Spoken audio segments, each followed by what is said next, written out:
Have you noticed your Uber rides costing more than a few years ago? You're not alone. Power Switch Action, a leading organization, conducted the largest study of rideshare fares to find out why. The study uncovered a story of greed and gaslighting that affects both drivers and riders, funneling our money to banks and billionaires.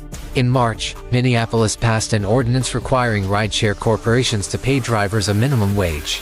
Uber and Lyft threatened to leave the city, claiming the requirement would make rides too expensive for residents.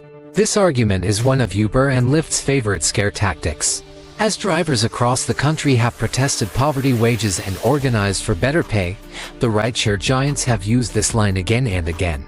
An organization called Power Switch Action analyzed over 1 billion rideshare trips, comparing 4 years of data in Chicago and New York.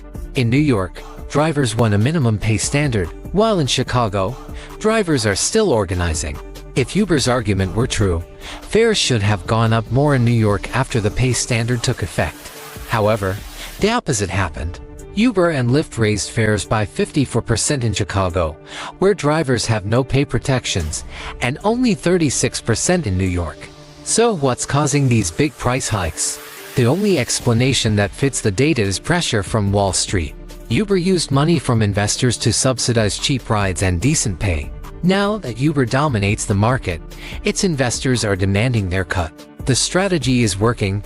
Just last month, Uber reported an annual profit for the first time ever and promptly announced plans to give $7 billion to shareholders. The good news is that communities are no longer falling for Uber's scare tactics. In Minneapolis, the city council stood with the city's drivers instead of giving in to Uber's bullying. And in Chicago, drivers are organizing for an ordinance setting a living wage and protections against unfair deactivations.